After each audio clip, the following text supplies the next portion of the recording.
जय श्री राधे कृष्ण। आइए आज आप सब जानेंगे वर्ष 2024 में पितृपक्ष कब से शुरू है, किस तारीख को किस तिथि का श्राद्ध तर्पण आदि का कार्य किया जाएगा, इस दौरान क्या करना चाहिए नहीं करना चाहिए। तो आइए जानते हैं इन सबों के बारे में।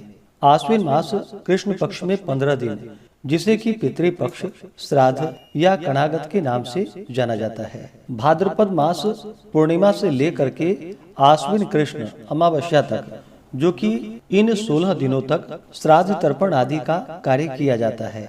शास्त्रों में मनुष्यों के लिए देव ऋण, ऋषि ऋण और पितृ ऋण, ये 3 ऋण बतलाए गए हैं। इनमें श्राद्ध के द्वारा पितृ ऋण का उतारना आवश्यक है, क्योंकि जिन माता पिता ने हमारी आयु, आरोग्यता और सुख सौभाग्य आदि की अवृद्धि के लिए अनेक प्रकार के यत्न किए, उनके ऋण से मुक्त न होने पर हमारा जन्म ग्रहण करना निरर्थक होता है। उनके ऋण उतारने में कोई ज्यादा खर्च नहीं होता है। केवल वर्ष भर में उनकी मृत्यु तिथि को सर्वसुलभ जल, तिल, यव, कुश और पुष्प आदि से उनका श्राद्ध संपन्न करके और गोग्रास दे करके 1 या 3 या 5 आदि ब्राह्मणों को भोजन करा देने से ऋण उतर जाता है तथा पितरों का कृपा प्राप्त होता है। इस सरलता से साध्य होने वाले कार्य की उपेक्षा नहीं करनी चाहिए।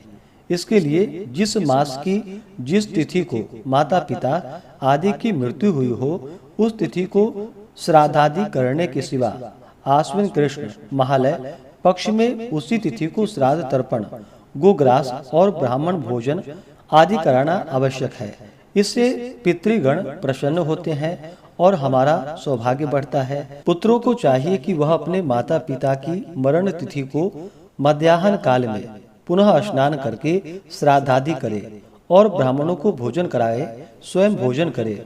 जिस स्त्री के कोई पुत्र न हो या उनके घर में पुरुष न हो, वह स्वयं भी अपने पति का श्राद्ध उनकी मृत्यु तिथि को कर सकती हैं।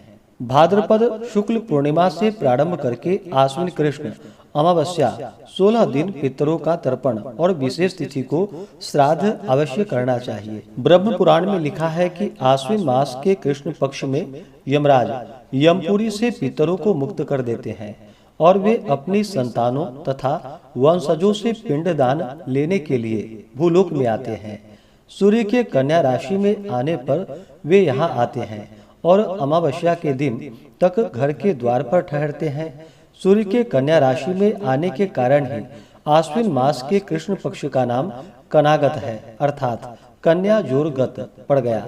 जिन लोगों के माता पिता स्वर्गवासी हो गए हैं, उन्हें चाहिए कि वे इस पक्ष में प्रत्येक दिन पितरों के निमित्त जलांजलि दे और पितरों की मृत्यु तिथि को उनका श्राद्ध, पिंडदान आदि का कार्य करना चाहिए। उस दिन ब्राह्मण भोजन कराना चाहिए, वस्त्र आदि का दान करना चाहिए, दक्षिणा आदि देनी चाहिए। इस पूरे पक्ष में कोई भी शुभ कार्य नहीं किया जाता है और ना ही नए वस्त्र बनवाए अथवा ना ही पहने जाते हैं। तो आइए जानते हैं किस तारीख को किस तिथि का श्राद्ध तर्पण आदि का कार्य किया जाएगा। 17 सितंबर 2024 को इस दिन भाद्रपद पूर्णिमा का, जो कि ऋषि तर्पण श्राद्ध आदि का कार्य किया जाएगा। 17 सितंबर को, जो कि सुबह 11:45 तक चतुर्दशी तिथि है, उसके बाद पूर्णिमा तिथि शुरू है।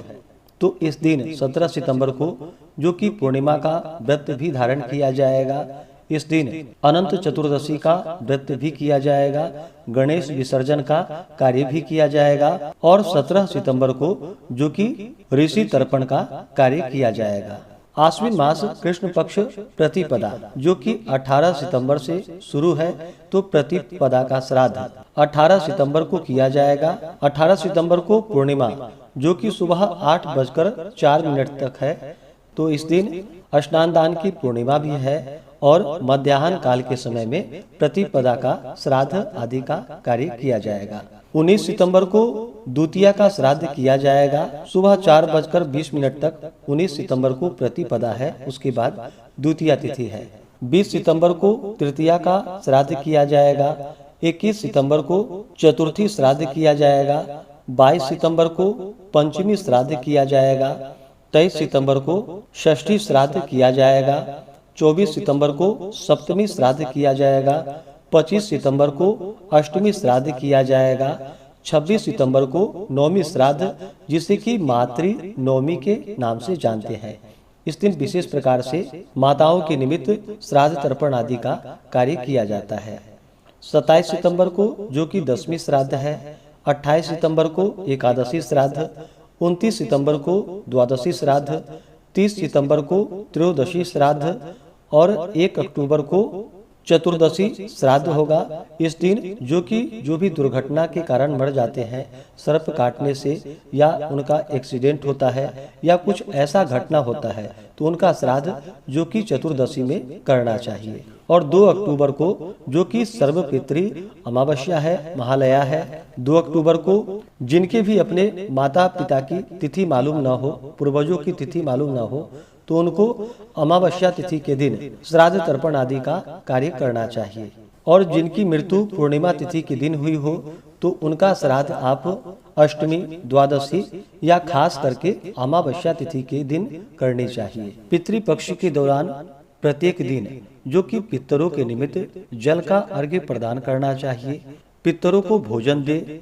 शाम के समय में दक्षिण दिशा की ओर मुख करके सरसों के तेल या गाय के घी का दीपक जलाना चाहिए अपने पितरों के निमित्त। इस दौरान पितृ गायत्री मंत्र का जप करना चाहिए या पितृ सूक्त आदि का पाठ करना चाहिए। इस दौरान ब्राह्मणों को, गरीबों को भोजन कराना चाहिए। ब्राह्मणों को दान दक्षिणा देनी चाहिए। पितरों के देव अर्यमा को जल अर्पित करनी चाहिए।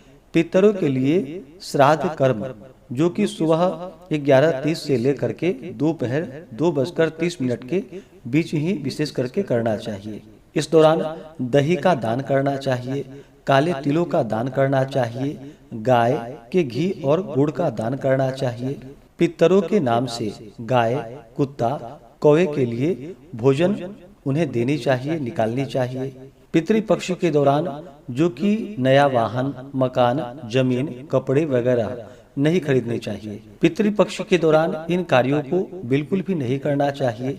इस दौरान खास करके शराब, मांसाहार, पान, बैगन, प्याज, लहसुन, बासी भोजन, सफेद तिल, लौकी, मूली, काला नमक, सत्तू, जीरा, मसूर की दाल, सरसों का साग, चना और चने से बनी हुई चीज नहीं खानी चाहिए। पितृपक्ष में कोई भी शुभ कार्य नहीं करना चाहिए और ना ही कोई नई चीज खरीदनी चाहिए। पितृपक्ष में बाल, दाढ़ी, नाखून आदि नहीं काटनी चाहिए। इस दौरान स्नान करते समय तेल या उबटन आदि का प्रयोग भी नहीं करना चाहिए। इस दौरान झूठ नहीं बोलनी चाहिए। पितृपक्ष के दौरान अपने बुजुर्गों का और पितरों का अपमान बिल्कुल भी नहीं करना चाहिए। इस दौरान ब्रह्मचर्य का पालन करना चाहिए। इस दौरान स्वर्ण और नए वस्त्रों की खरीदारी नहीं करनी चाहिए। तो इस दौरान इन बातों का अवश्य ही ध्यान रखना चाहिए। इससे पितृदेवता का कृपा प्राप्त होता है, जिससे कि घर में वंश वृद्धि होती है तथा व्यवसाय आदि अगर नहीं चल रहा हो तो पितृदेवता के आशीर्वाद से वह भी कार्य अच्छा चलने लगता है तथा सभी प्रकार के सुखों की प्राप्ति हो पाती है। तो आशा करता हूँ कि यह जानकारी आपको अच्छा लगा हो। ऐसे ही ज्ञानवर्धक जानकारियाँ प्राप्त करते रहने के लिए, व्रत पूजा के बारे में जानने के लिए, कथा को सुनने के लिए चैनल पे अगर आप पहली बार आए हैं तो चैनल को लाल बटन दबा करके सब्सक्राइब करें, साथ में बेल आइकन घंटी को दबाएं ताकि आने वाली वीडियो का नोटिफिकेशन आपको समय से मिलता रहे। वीडियो को लाइक करें, शेयर करें। सुखी रहें और स्वस्थ रहें।